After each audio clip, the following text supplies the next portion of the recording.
ये कार्यक्रम सत्य घटनाओं से प्रेरित है। जिनके साथ ये घटनाएं घटी उसकी वास्तविकता उन्हीं तक सीमित है। भूत प्रेतों और असामान्य विषयों के होने पर चैनल कोई दावा नहीं करता और ना ही प्रोत्साहन करता है। हेलो एवरीवन, कैसे हैं आप सब। मेरा नाम है दीपक विश्वकर्मा और आप देख रहे हैं dark legend horror stories YouTube channel, जहां मैं रोज़ आपको डरावनी कहानियां सुनाता रहता हूं। और आज की इस वीडियो में मैं फिर से हाजिर हो गया हूं ट्रक ड्राइवर्स की कुछ डरावनी कहानियां लेकर। तो मैं उम्मीद करता हूं आपको ये वीडियो पसंद आएगी, तो आप वीडियो को लाइक करना और चैनल को सब्सक्राइब करना ना भूलें। तो इसी के साथ बिना किसी देरी के चलिए आज की इस वीडियो को शुरू करते हैं। मेरा नाम सतीश है, पेशे से एक ट्रक ड्राइवर हूँ। सामान को लोड करके इधर से उधर पहुँचाना ही मेरा काम है। मेरे मालिक ने मुझे एक दिन एक एड्रेस दिया और कहा कि सारा सामान इस एड्रेस पे पहुँचाना है। तो मैंने भी देर नहीं करी और सारा सामान ट्रक में लोड किया और जिस पर्ची पे एड्रेस लिखा था वो पर्ची लेकर चल पड़ा। पहली बार उस जगह जा रहा था, इसलिए रास्तों का मुझे ज़्यादा पता नहीं था। काफ़ी लंबे समय तक ड्राइविंग करता रहा और फिर ड्राइविंग करते हुए पूछते हुए जैसे तैसे एड्रेस पे पहुंचा और डेस्टिनेशन के सामने मैंने ट्रक को रोका। और जैसे ही मैंने ट्रक रोका और मैंने जगह देखी, जगह को देखकर मेरी हालत ख़राब हो गई। मैंने देखा कि एक एकदम बंद पड़ी फैक्ट्री थी कोई, जो कि काफ़ी दिखने में अजीब और गरीब थी। फिर मैंने पर्ची को देखा और जो एड्रेस बार होता है उसको देखा और फिर एड्रेस सेम था जो पर्ची में था। तो सामान वहीं उतारना था, मुझे पता चल गया था। इसलिए ट्रक से उतरा और फिर वहाँ गया। दरवाजे सारे बंद थे, मुझे समझ नहीं आ रहा था कि बात किससे करूँ। और फिर मैंने अपने बॉस को फ़ोन किया और जैसे ही मैंने बॉस को फ़ोन किया, मेरे बॉस ने फ़ोन उठाया और फिर मेरे बॉस ने कहा, हाँ पहुंच गया सामान।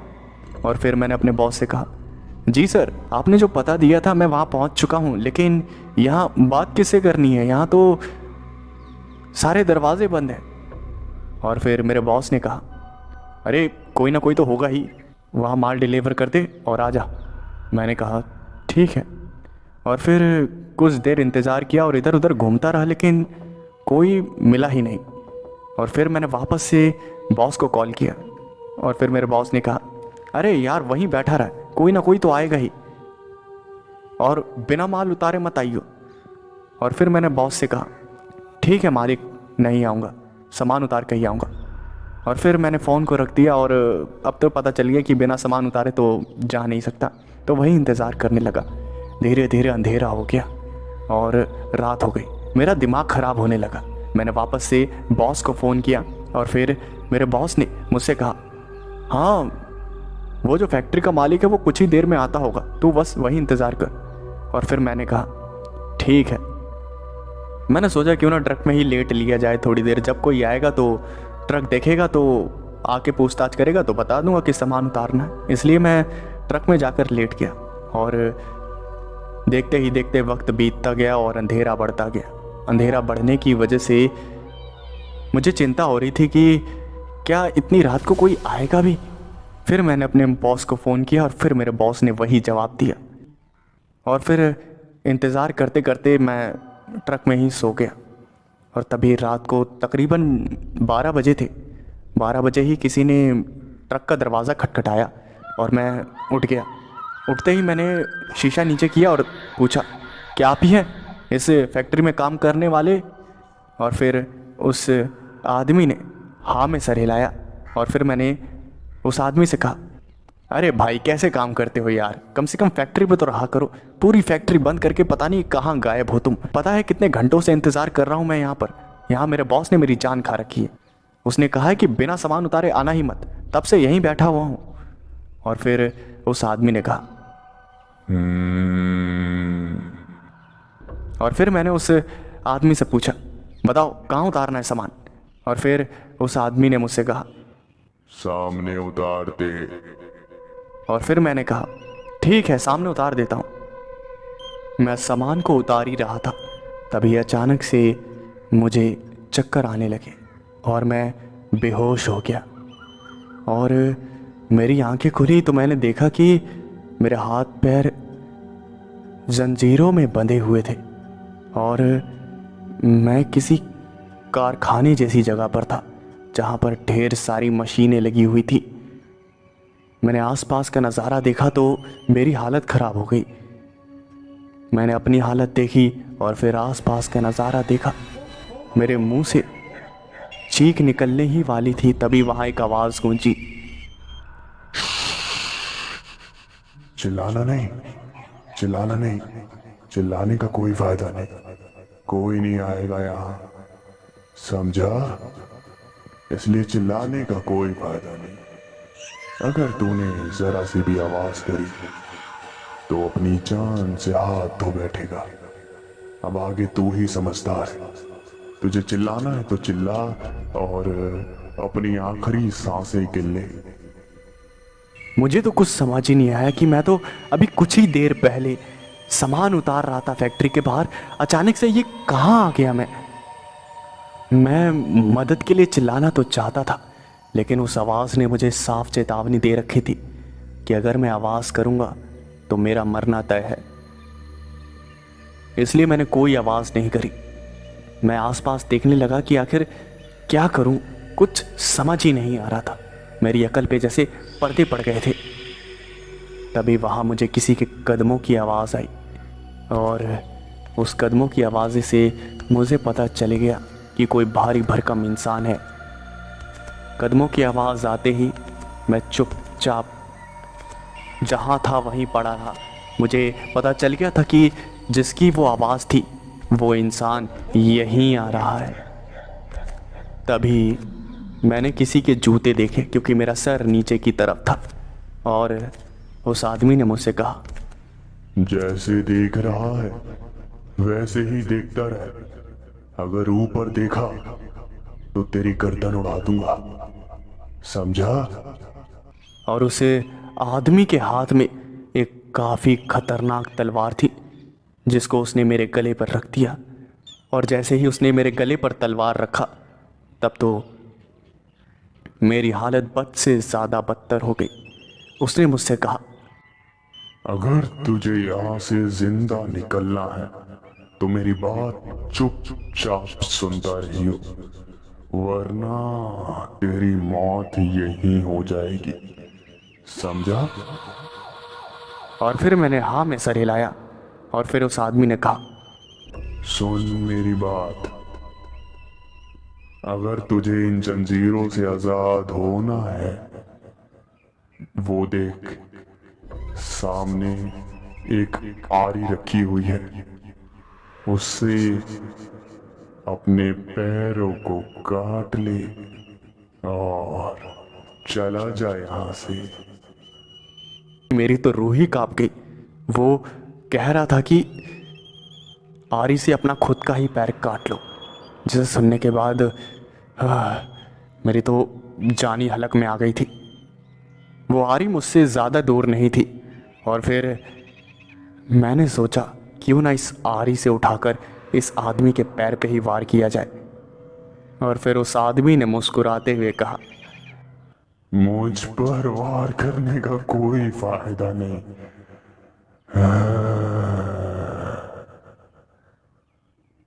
क्योंकि अगर तुमने मुझे नुकसान पहुंचाया तो यहाँ से कभी नहीं निकल पाओगे, क्योंकि यहाँ से निकलने का रास्ता सिर्फ और सिर्फ मुझे पता है।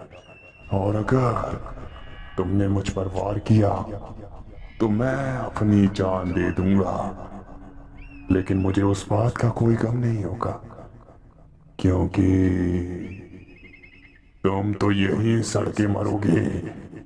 और जब उसने ये सारी बातें बोली, मेरे तो होश ही उड़ गए कि इसने मेरी मन की बात को कैसे जान लिया। जो मैं मन में बोल रहा था वो इस आदमी को कैसे पता चल गया। मुझे समझ आ गया कि कुछ ना कुछ तो बहुत ज़्यादा गड़बड़ है। और तभी अचानक से उस आदमी ने वो आरी उठाई और उसने मुझे देते हुए कहा, लो काटो, अपना पैर काटो।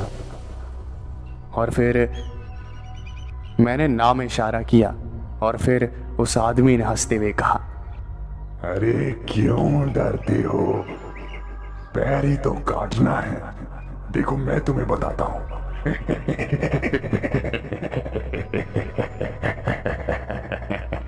और ये कहकर वो अपना खुद का पैर ही काटने लगा।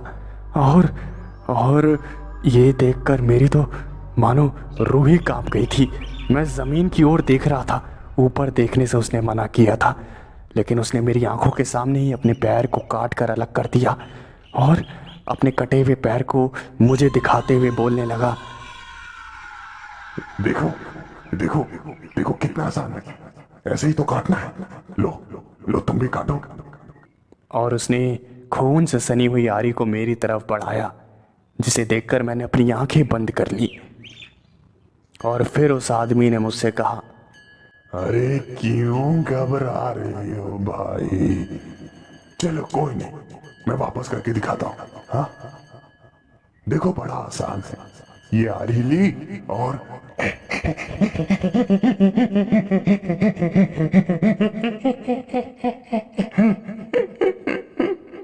और ये कहकर उस आदमी ने अपना दूसरा पैर भी मेरी आंखों के सामने काट कर अलग कर दिया और अपना दूसरा पैर भी अपने हाथों में लेकर मुझे दिखाते हुए कहने लगा, ये देख कितना कितना आसान है। ले ले काटना, अपना पैर काटना। ले ले। अब मैं समझ चुका था कि ये जो भी है ये एक साइको है, जो कि अब पूरी तरह से पागल हो चुका है। मैं समझ गया था कि अगर मैं इसकी बात को ज़रा सा भी नज़रअंदाज करूँगा तो ये साइको मेरी जान ले लेगा। इसलिए मैंने उस आरी को लिया और मैंने सोचा क्यों ना थोड़ा सा दिमाग से बचा जाए। मैंने उस आदमी से कहा, कैसे काटूं पैर? हाथ तो मेरे जंजीरों में बंधे हुए, इन्हें खोलो तभी तो। और फिर उस आदमी ने एक चाबी निकाली और चाबी निकालकर वो रेंगते हुए मेरे पास आया, क्योंकि उसने दोनों पैर तो अपने खुद ही काट लिए थे। वो रेंगते हुए मेरे पास आया और रेंगते हुए ही उसने जैसे तैसे करके जंजीरों को खोल दिया। और जैसे ही उसने जंजीरों को खोला तो मैंने उस आरी को उठाया और उस आरी से उसके सर पे वार करने ही वाला था। तभी मैंने देखा कि उसका सर है ही नहीं, वो बिना सर का था, जिसे देखकर मेरी रूह कांप गई और मैं चीख पड़ा। और तभी उस आवाज ने कहा, क्या हुआ? डर गया? क्यों डरा? हाँ घबरा गया? मेरा सर नहीं है, ये देखकर घबरा गया। सर काटने वाला था, लेकिन सर तो है ही नहीं। क्या काटेगा? मैं समझ गया कि यहाँ से जान बचाकर भागना ही ठीक है, इसलिए मैं वहाँ से भागने लगा।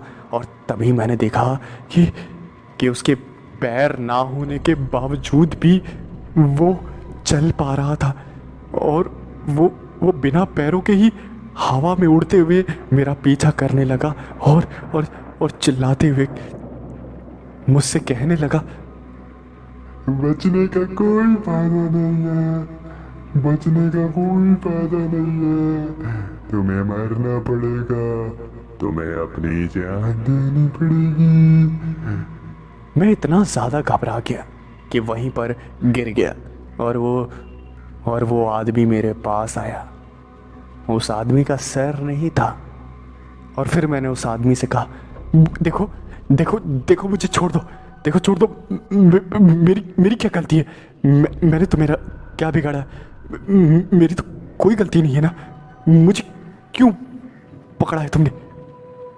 और फिर उस आदमी ने हंसते हुए कहा, अरे पकड़ा कहाँ है? तुम तो खुद ही आए हो मेरे साथ खेलने, है ना? देखो यहाँ से बच के जाना है तो मेरी बातें माननी ही पड़ेगी। और मुझे क्या मारोगे? मैं तो पहले से ही मरा हुआ हूं, है ना? तभी तो मेरा सर नहीं है। मेरा सर नहीं है, मेरा सर नहीं है, मेरा सर नहीं है, मेरा सर नहीं है, मेरा सर नहीं है, मेरा सर नहीं है, मेरा सर नहीं है, मेरा सर नहीं है। ये सारा भयानक मंजर देखकर मेरी रूह कांप रही थी। मैं पसीने से भीगा जा रहा था। और फिर उस आदमी ने मुझसे कहा, चल तेरे को एक मौका दिया, चल मैं तुझे आजाद करता हूं। वो देख सामने दरवाजा, भाग जा, भाग जा, जहां तक भाग सकता है भाग जा। और जब उसने ये बात बोली तो मेरे सामने ही एक दरवाज़ा खुल गया और मैं आज़ाद भी हो गया। मैंने अपनी पूरी जान लगाई और वहाँ से भागता हुआ बाहर निकला। मैंने देखा कि अभी तक मैं जहाँ कैद था वो वही फैक्ट्री थी जो कि बंद थी। मैं अपने ट्रक में चढ़ गया बैठकर और अपने ट्रक को पूरी स्पीड के साथ वहाँ से लेकर जाने लगा। कई घंटों के सफ़र के बाद मैं अपने घर पहुँचा और फिर मेरे मालिक का फ़ोन आया और मेरे मालिक ने मुझसे कहा, अरे माल डिलीवर हो गया। और फिर मैंने चिल्लाते हुए कहा, बाहर में गया माल और बाहर में गई तेरी नौकरी। जान बचा कर आ रहा हूँ, पता भी कहाँ भेज दिया था मेरे को। तेरे ऊपर तो मैं पुलिस कंप्लेन करवाऊंगा। तेरी वजह से मरते मरते बचाऊं, बाहर में जाए तेरी नौकरी। और तभी सामने से एक आवाज़ आई, इतना गुस्सा, इतना इतना गुस्सा नहीं करते। गुस्सा सेहत के लिए हानिकारक होता है।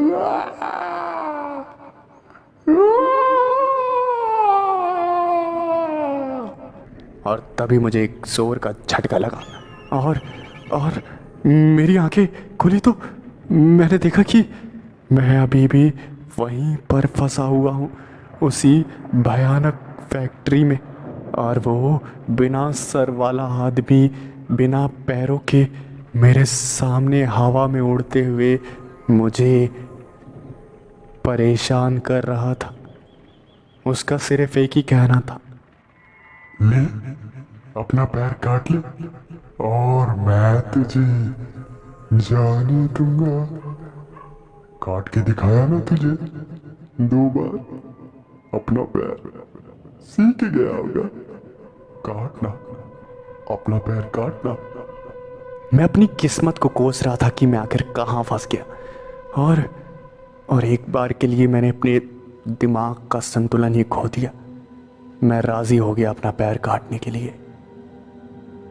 मैंने आरी उठाई और अपने पैर को काटने ही वाला था। तभी मुझे समझ आ गया कि ये सिर्फ मुझे परेशान कर रहा है। अगर इसे मुझे मारना होता तो कब का मार दिया होता। बस ये मुझे टॉर्चर कर रहा है और मुझे टॉर्चर करने से इसे खुशी मिल रही है। ये मुझे मानसिक रूप से परेशान कर रहा है और कुछ भी नहीं। अगर ये मुझे मारना चाहता, मुझे नुकसान पहुंचाना चाहता तो काफ़ी वक्त हो चुका है, ये मुझे मार चुका होता। और फिर मैंने उससे कहा, नहीं काटूंगा अपना पैर, जो करना है वो कर ले। और फिर उस आवाज़ ने कहा,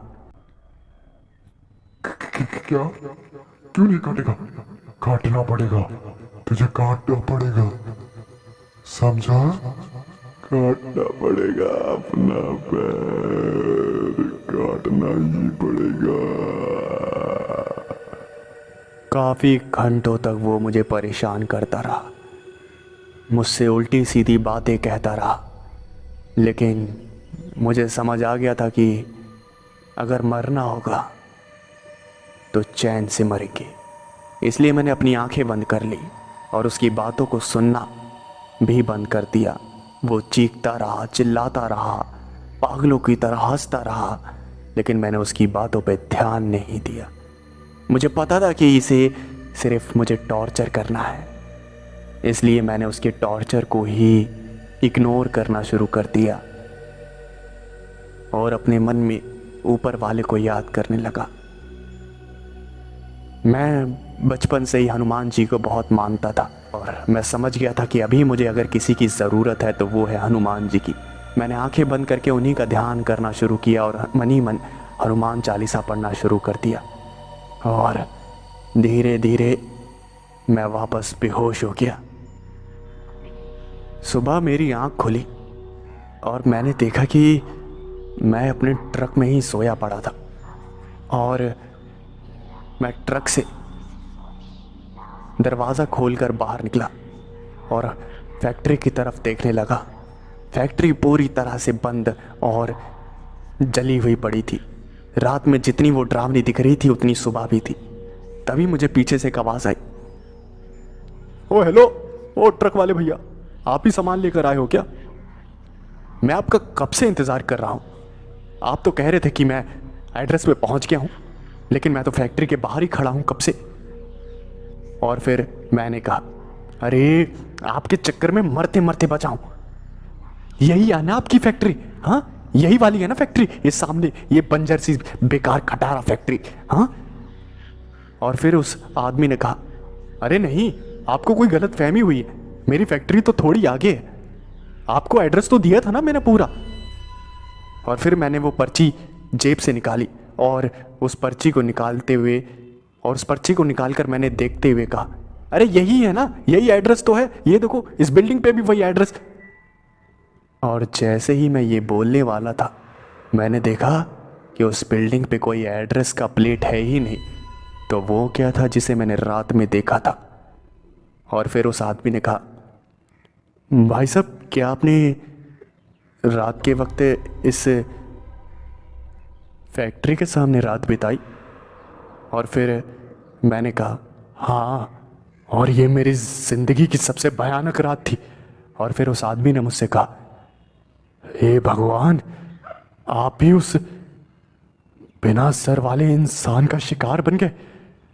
और जब मैंने ये बात सुनी तो मेरी रूह कांप गई और मैंने उस आदमी से कहा, आपको कैसे पता? और फिर उस आदमी ने कहा, भाई साहब, मैं भी रात के वक्त फैक्ट्री से होते हुए गुजर रहा था, मुझे उस फैक्ट्री में कैद कर लिया गया और कोई बिना सर वाला आदमी था जो कि मुझे अपने हाथ और पैर को काटने के लिए कह रहा था। वो बहुत भयानक रात थी। और जब ये बात उस आदमी ने बोली तो मेरे होश उड़ गए और मैं समझ गया कि जो मैंने देखा वो महज एक सपना नहीं, एक हकीकत थी जो कि जैसे तैसे बीत गई। लेकिन मैं शुक्र मनाता हूँ कि उस रात मैंने अपने आप को संभाल के रखा, वरना मैं जिंदा नहीं बचता।